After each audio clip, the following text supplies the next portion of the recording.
Hello and welcome along to another episode of this FM22 One Club story from Hemel Hempstead Town with me, Daniel. It's part 136 of the Tudor Times today, and we are back for what on paper should be very big games. We're at home to Manchester City in the Premier League, one of those sides in a chasing pack for the Champions League spots, and then we go to Porto in the Champions League after a mixed start in the group stages of that one. So if you're looking forward to seeing how we get on, then please do chuck a thumbs up on the video. Subscribe down below for daily FM22 content, including our new top 3 playlist, which you can find in the eye above. There's also links there to the Twitch channel, football podcast and merchandise store too.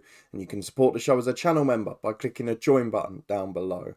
But we've got to talk about the Premier League because although we had improved for a little while recently, we've started to have a little dip. I mean, you can see from the top right of the screen, we've had back-to-back defeats. We're 7 points off Tottenham, who have got a perfect record at the start of the season. And although some of the other big boys have started poorly, we'll take out Chelsea because they've been poor for a while now. But United, Arsenal, City, not at their usual peak. Liverpool just starting to recover.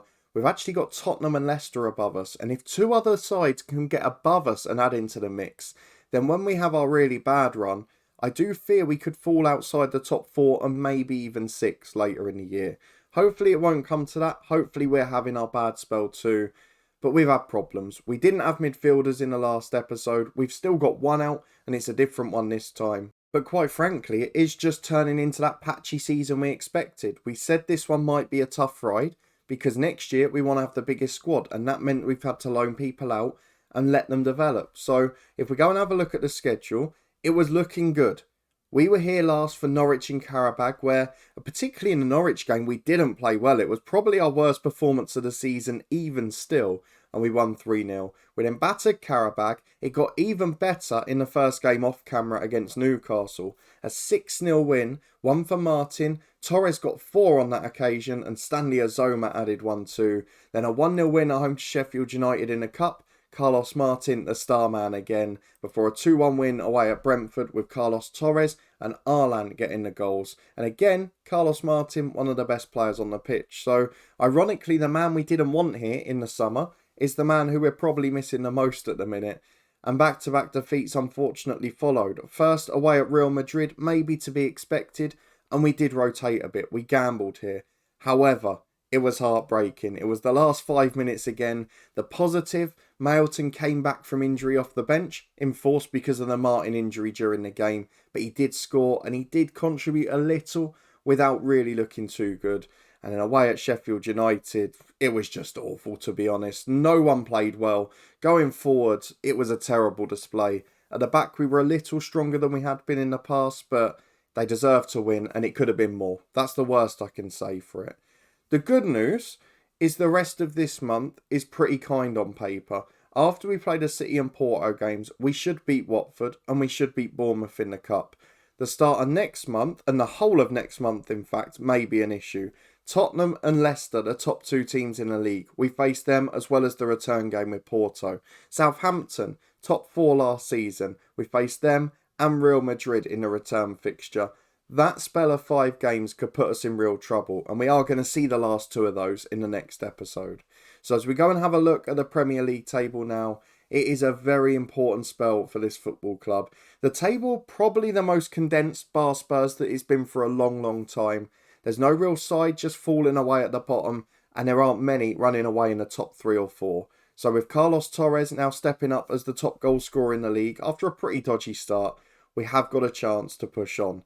The issue is 4 of his 6 goals came in one game. So let's get through the fixtures. We face Manchester City on this Friday night. Chelsea and Watford scrapping at the bottom as well. I do worry that Chelsea could be on the brink of maybe becoming relegation favourites. Spurs top of the league with the perfect record. They bought 6 or 7 first teamers this summer and they've all settled in really quick. So after an international break, another Friday night special. We had it a lot last year and we struggled a lot last year. So let's pick our team today, see who's fit, and hopefully have a better outcome.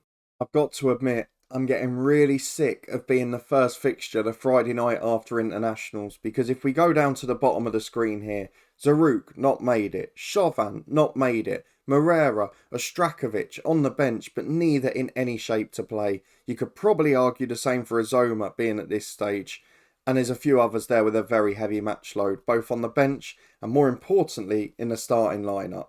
This is what we've gone for. I think it's our strongest fit team, but I'm a little bit concerned because, as we mentioned, it's 4 days. Tuesday night, we go away to Porto. And then when we've got those winnable games at the end of the month, do we want to lose out because we've got another injury crisis? It's a real problem, this. And we're going to have to start to think about managing the squad. Maybe even taking that sort of Ferguson United approach. Let's get 2 or 3 really versatile, average squad players just to sit on the bench, which is the thing we were trying to get away from, but looks unavoidable at the moment. So it's John Moore in goal. We've got Jose and Delgado the fullbacks, with Hanifan back in alongside Dura as centre-half. De Vita, Arlan, Coronel and Mailton back from injury in the midfield. And we've got Carlos Torres and Tyrese Ricketts up front. Although, I might bring Stamatis in. He's just coming back from injury though, and with Coronel's situation, I don't want to gamble. So we're going to leave the 11 as it is now, but we are getting some back from injury. There's some positives too. We've got to keep them fit. So rotation is going to be key. It's not going to allow us to settle. It is going to lead to frustration. But ironically, the Premier League is probably our least likely success this year. So we're going to stick as safe as possible. Our 2 best players at the club are out. Our best fullback at the club is out. But let's see how we get on. Home to City, who of course aren't what they once were either. So 3 changes for us, 2 for City. In terms of the starting 11, Phil Foden is the only surviving original now. Must be the most experienced man in the team. On the bench, weirdly, they've got a mid-30s Lewis Cook, who we had in our derby save over on Twitch earlier in the year, and Sandro Tonali, who we managed in last year's head coach. But overall, they've got a good young side. They have built a better team. They've just not quite got them together yet. So I'm expecting a tough test. It's a Friday night game. Both teams probably missing stars after the internationals. So let's get our strongest message out. Let's get into the first half. And fingers crossed, a positive result. Because 3 defeats in a row, that hasn't happened for a while, I don't think. And we're back almost immediately. 20 seconds on the clock. And we've got a free kick on the right, which is taken by Jose. Arlan finds Mailton. Torres to Coronel. To Ricketts. Oh, hits the woodwork. It's a wonderful move. A great start to the game, but the finish just isn't there. It stays 0-0 with 5 on the clock, but it looks like we've started pretty quickly here, as we've got it on the right with Torres and Jose again. We need Torres in the middle. He's the goal scorer here. Jose crosses, headed away by Mellon. Knocked down by De Vita to Arlan and Mailton. We could do with him finding form now, following his injury break, as Delgado gets to the left byline, cuts back to Coronel, 4 in the middle, one's Torres, poor first touch, and it's nicked away. Cleared downfield as far as Hanifan, but City can't get out their half. They've got 11 men in their own final third, and we've got pretty much free reins at the back to just pass it around. De Vita does just that to the halfway line for Dura, and it's out to Jose on the right. Quick switch of play. But can we find the breakthrough? Jose into Mailton. Cross the box to Ricketts. And we get the goal that our starters deserved. 7 minutes gone. Mailton assists. Ricketts taps in. It was a very Manchester City-esque goal if we think of real life now. But this City side is a shadow of it. And it really is struggling to get going. No shots on target for them. Only 1 for us despite the dominance. With a quarter of the game gone, we're 1-0 up. And I'm very happy with how we've played. So we are back just a minute or 2 later as Mellon picks the ball up on the right-hand side, and we haven't really seen anything since that fast start. We seem to have gone into our shell a bit since the goal. And I do worry that we're allowing teams back into the game here, because when you were with me last time, oh, we'll come back to that. What on earth is John Moore doing? A cross into the near post. I don't know if it hit him or the post, and I don't know what he's doing now with his hips, but it just bounced out. It was easy to be tapped in. And Manchester City have had to do nothing to score. We opened the game with an exceptional 10 minutes. And we just didn't take advantage with 2 or 3 goals. And now City have been given a gift as Danilo Jose fires wide under pressure. We had a great run of clean sheets in September. We've fallen away a bit defensively. And it's not that we're playing awfully at the back. It's just individual errors creeping in. And at the moment, as soon as we lose a goal, we haven't got that confidence to blow teams away with 2 or 3. And you wouldn't expect that. We've lost our top scorer in recent years of Mario Ricca. We're missing our star midfielder in German Moreira here, and have a number of times this year. We've spent half of it without Mailton, half without Martin, our two number 10s. I just don't know where we're going to get that consistency. We need one of the strikers to deliver. We need a Zoma to stay fit. Travelling back from Africa every international break is becoming an issue as Torres is putting over the top. Coronel plays a 1-2 with him. Torres tucks it in. The flag goes up. VAR will check. But Torres has been probably the man who stepped up so far this year. And we could really do with this goal standing. Can we re-establish the lead? We can. 6 minutes to half time. We go back ahead. And to be honest, it was in our worst spell of the game as Ricketts gets it back to Hanifan. Hopefully it will lift the mood now as Mailton got space 25 yards out. No one closes down. Last ditch challenge finds Coronel. In the end, he sort of toe pokes it towards goal. The goalkeeper manages to tip it wide though as it's a corner kick.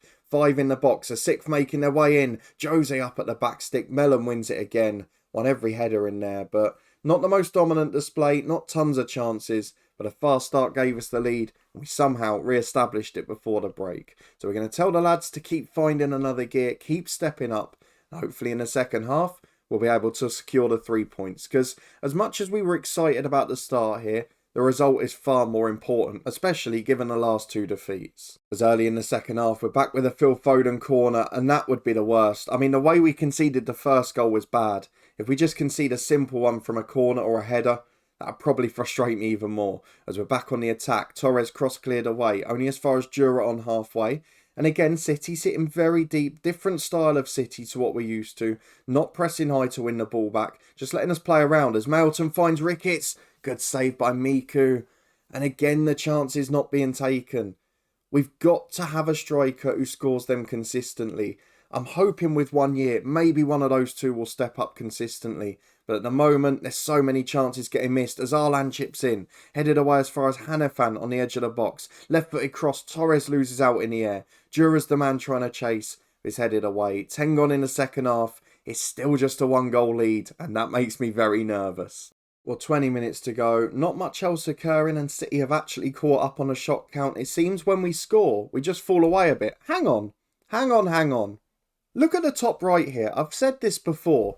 It's 2-1, we're in the 70th minute, and on the Premier Division latest scores, we've seen this in our Twitch saves and we've made shorts and everything. It's 3-1 there, and it says Mailton 69th minute, but we've passed the 69th minute. So either that's predicting the future, or as has happened in every other case, it's just talking absolute nonsense. Where on earth is this coming from? I need to know the answer.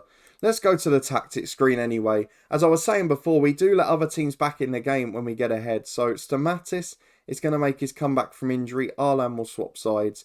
Delgado at left back is shot to bits. So Peebles on for him. And then what else do we want to do? I think Mailton's the one I'd like to rest because to be honest, he's so injury prone at the minute. I don't want him to get overworked. But I don't really have any midfielder that's got attacking intent.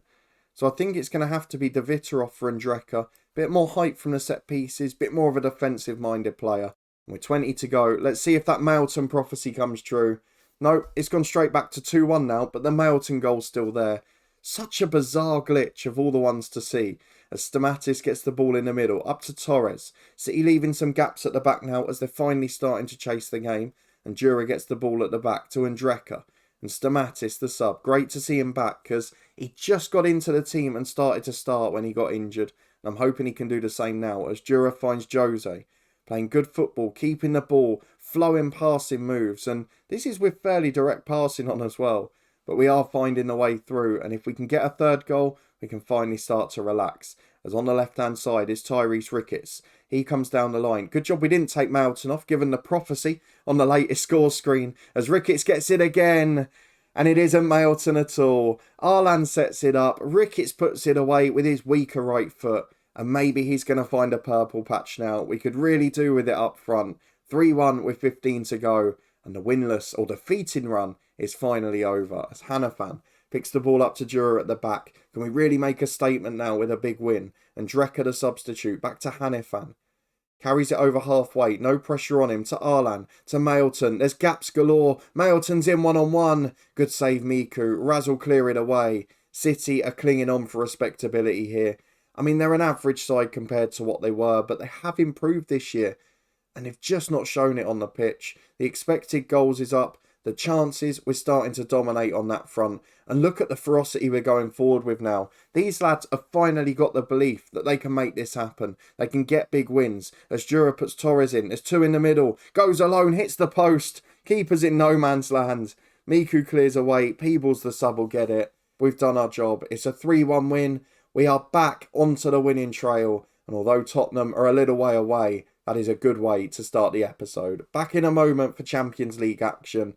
That one's going to be big because with Real Madrid beating us, it's probably the battle for second.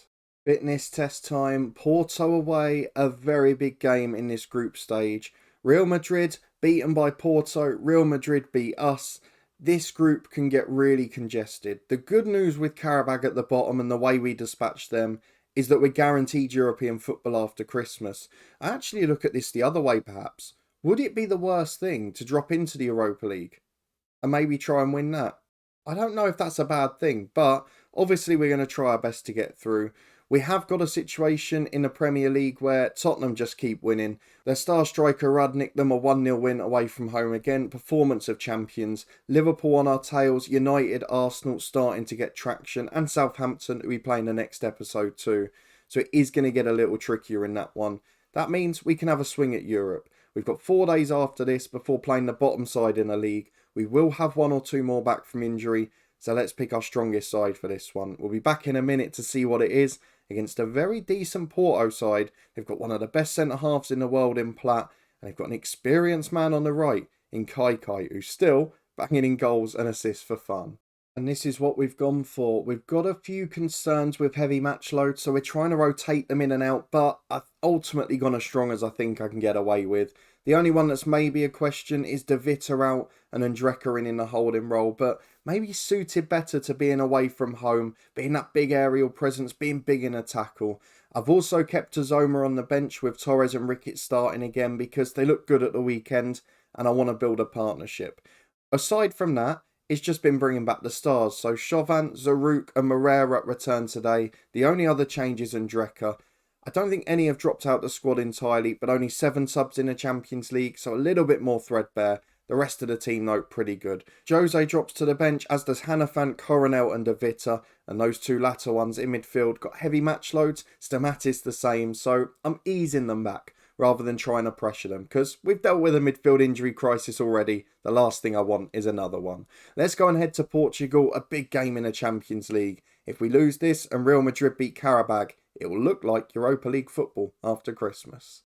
Only 1 change for our host by comparison to our 4, and they've got Alex Neil in charge. Sunderland hero in real life in the summer. Kai we've mentioned, Rene Platt we've mentioned, they're the 2 to look out for, but it's a Porto side that is rejuvenated. They've got loads of players worth 50, 60, 70 million. They beat Real Madrid as you saw, and we saw how good Real Madrid were against us. So this is going to be a difficult test for sure. We go away to Portugal, needing a win to keep our Champions League destiny in our own hands. Let's get through the tunnel interview into the first half and hope there's a positive performance on the road and maybe a rare ruthless one too. Well, half an hour gone and this game has been awful. There's been 1 shot listed on the stats, none on target.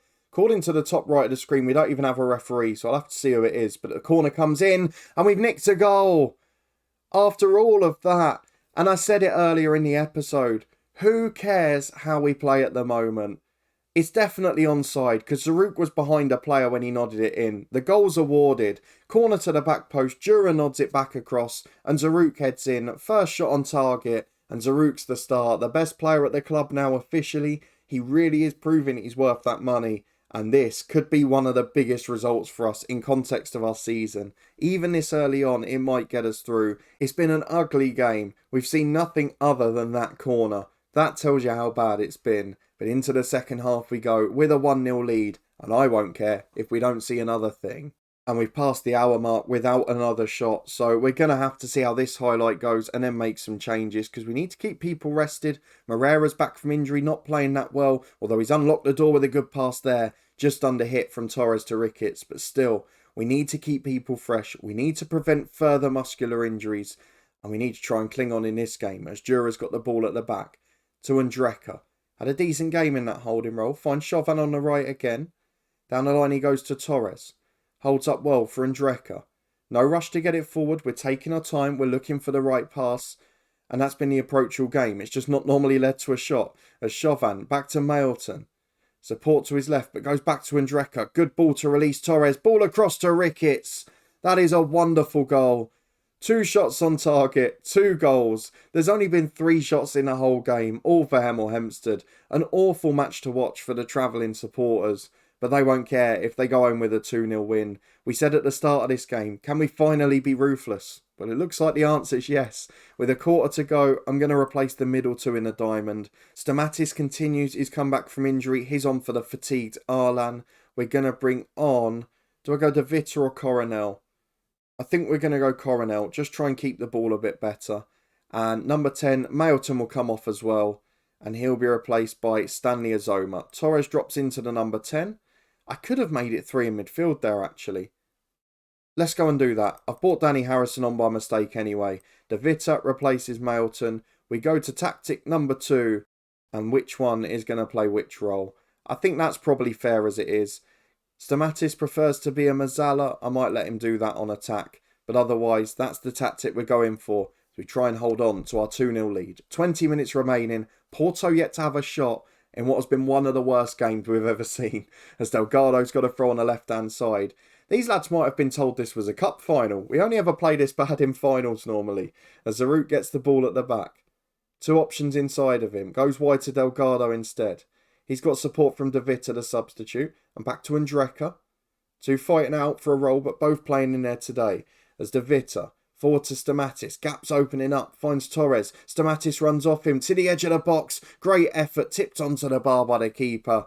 And he gets there quickly to stop the rebound. Ricketts was rushing in, but he wasn't able to get there. As Delgado's got a throw on the left-hand side to Ricketts and Coronel. We look really comfortable after the subs as Coronel turns. Oh, hits the woodwork again. Porto have opened up. They're trying to go forward. And we are really starting to turn on the style. It's one of those weird things. We go 1 up and we're a little bit cagey, a little bit nervy. But as soon as we get the second, we found our style. Porto have been awful. What a surprise after the performances they've put in and the players they've got. But we've restricted them. They've not had a shot. We've barely had any in the first 70 minutes. But it's a ruthless display. It's another counter-attack, and it might yet get better. Ricketts plays a 1-2 with Torres. In he goes. Good save by the Porto keeper. 4 minutes of stoppage time to survive. A thoroughly professional, exemplary away night in the Champions League. We win 2-0. We put on the perfect display. And while it might harm us at the weekend with a European hangover, a lot of tired legs, that is just about the perfect performance. Not exciting, not exhilarating, but job done. Let's go and have a look at the schedule and see when we're going to be back. Well, Real Madrid did batter Karabakh by 5 goals just as we did, so it's going to be a real shootout for the top 2. 3 very evenly matched sides and 1 awful one, and that means the next episode is going to be even bigger. Because we will be showing the home game against Real Madrid. We'll probably show the away one with Southampton as well. The side that finished in the top 4 last season have still got some of the best players in the world. But given that Villa are right above them there, we might switch that plan and show Villa instead if they're closer when we get around to it. But at the moment, positive signs, 2 better displays in this one. What we can't afford though is to keep having these hiccups as we did against Sheffield United. So if you're looking forward to seeing if we can find that consistency, keep ourselves in the top 4 and progress in the Champions League, then please do put a thumbs up on the video, subscribe down below for daily FM22 content. We've got a new episode of Top 3 every Sunday at 6 PM. You can find that playlist up in the eye above, as well as the Twitch channel, football podcast and merchandise store too. But thank you as always for your incredible support. The Top 3 playlist is above my head now. Let me know in the comments if you think we'll get through in a Champions League, and come and join me here in a couple of days as we face Madrid and find out.